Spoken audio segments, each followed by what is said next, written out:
Hello అండి, అందరికీ నమస్కారం. నేను శ్వేతా సూర్యకుమారి.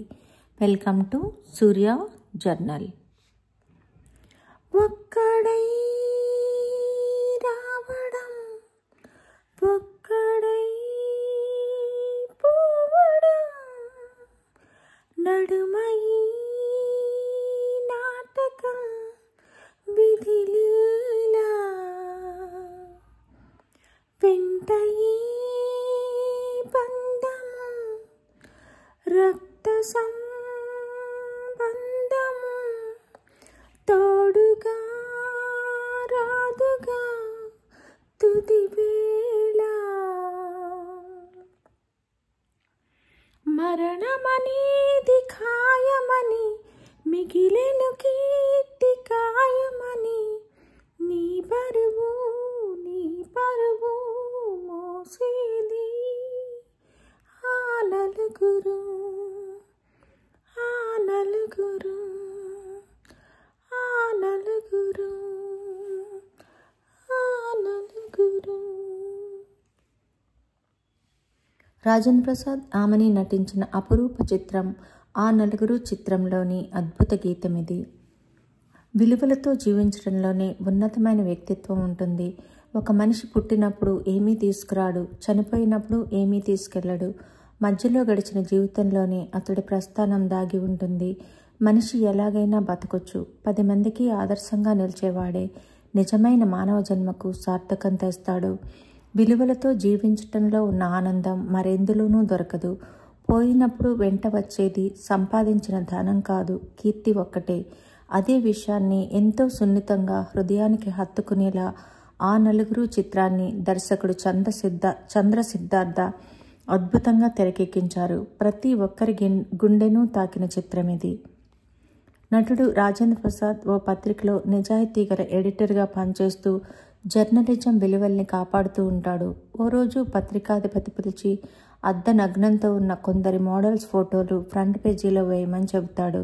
అప్పటికే ఆ ప్లేస్లో రైతుల ఆత్మహత్యలు, ఆకలి కేకలకు సంబంధించిన వార్త వేయాలని రాజేంద్ర ప్రసాద్ నిర్ణయిస్తాడు. అదే మాట చెప్పినప్పుడు పేపరు నడవాలంటే ఇలాంటి ఫోటోలతో ఆకట్టుకోవాలని, అప్పుడే ఆర్థికంగా లాభాలు వస్తాయని చెప్పిన పత్రికాధిపతిని రాజేంద్ర ప్రసాద్ ప్రశ్నిస్తాడు. మనం పేపరు విలువల కోసం నడుపుతున్నామా, డబ్బు కోసమా అంటూ.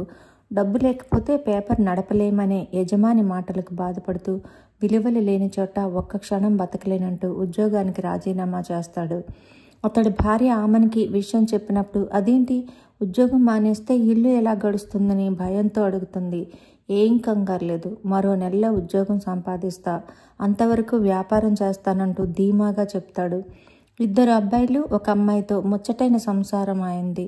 దురదృష్టవశాత్తు ఆయన పిల్లలకు తండ్రి చేస్తున్న దాన ధర్మాలు, నిజాయితీగా బతికే తీరు నచ్చదు. సమాజంలో గొప్పగా బతకాలని వారు కోరుకుంటారు. తండ్రి తెచ్చే జీతంతో విలాసాలకు అవకాశం లేదని కోపంతో ఉంటారు. విలువలను వదులుకోలేక ఉద్యోగమే మానేసిన రాజేంద్ర ప్రసాద్ను వెతుక్కుంటూ పత్రికాధిపతి తిరిగి ఆయన వద్దకే వస్తాడు. ఆయన మాటలు వినకుండా ఫోటోలు ప్రచురించడం ద్వారా వచ్చిన సమస్యలను ఎదుర్కోలేక ఆయన విలవిల్లాడుతాడు. తాను సంపాదించిన జీతంలో కొంత భాగం ప్రతి నెల సేవల కోసం రాజేంద్ర ప్రసాద్ వినియోగిస్తూ ఉంటాడు. ఎవరైనా ఆపదలో ఉన్నారని తెలిసినప్పుడు వారికి అండగా నిలిచి ఆదుకుంటాడు. అతడి ఫ్రెండ్ సుధాకర్కు మొదటి నుంచి రాజేంద్ర ప్రసాద్ గురించి తెలుసు. నిజాయితీ మాత్రమే బతుకునివ్వదు, కొంత సంపాదించినప్పుడే పిల్లలకు, భార్యకు న్యాయం జరుగుతుందని చెప్పినా వినడు. తాను నమ్మిన సిద్ధాంతం కోసం జీవితాంతం బతకాలంటాడు. ఇంట్లో ఇదే విషయమై పిల్లలతో గొడవ జరుగుతుంది. డబ్బుంటేనే తాము బతకగలమని, కన్నందుకు తమకు న్యాయం చేయాలంటూ పిల్లలు డిమాండ్ చేస్తారు. ఆమెను సైతం పిల్లల్నే సపోర్ట్ చేయడంతో గతిలేని పరిస్థితిలో ఆత్మాభిమానం చంపుకుని వడ్డీ వ్యాపారి కోటా శ్రీనివాసరావు దగ్గర అప్పు తీసుకుంటాడు. ఎలాంటి హామీ లేకపోయినా కేవలం రాజేంద్ర ప్రసాద్పై ఉన్న నమ్మకంతో అప్పు ఇస్తాడు. డబ్బు చూసిన పిల్లలు సంబరంతో గంతేస్తారు. పిల్లల సంతోషం చూసి నీకు ఆనందంగా ఉందేమో కానీ నాకు ఆకలేస్తోందని భార్యను అడుగుతాడు. అయ్యో 1 నిమిషం అండి అంటూ ఉప్మా చేసి తెస్తుంది. అప్పటికే 12 గంటలు కావడంతో తినడానికి వీలు కాకుండా పోతుంది. అలాగే నిద్రపోతాడు. ఉదయం ఎంత లేపినా తిరిగి లేవడు. చనిపోయిన విషయం తెలుసుకున్న కొడుకులు, అల్లుడు డబ్బుతో బయటకు వెళ్ళిపోతారు. కూతురు విషయం బయటకు చెప్పదు.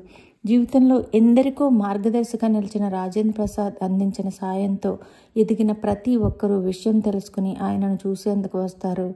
నిజాయితీగా బతికిన జర్నలిస్ట్ మరణం తెలిసిన వారందరూ రావడంతో ఆ ప్రాంతం కిక్కిరిసిపోతుంది. పైనుంచి చూస్తున్న రాజేంద్ర ప్రసాద్ ఆత్మ పిల్లల ప్రవర్తనకు సిగ్గుతో తలదించుకుంటాడు. ఇలాంటి బిడ్డల్లా నేను పెంచింది అనుకుంటూ చనిపోయాక సైతం ఆవేదన పడతాడు. విలువల కోసం బతికిన మనిషికి ఎంతటి ఆదరణ లభిస్తుందో, స్వార్థంతో జీవించిన వ్యక్తులు ఎలా పతనమవుతారో చూపిన సందేశాత్మక చిత్రం ఆ నలుగురు. చిత్రసీమ ఉన్నంతకాలం పదిలంగా నిలిచి ఉండే ఆణిముత్యం ఇది.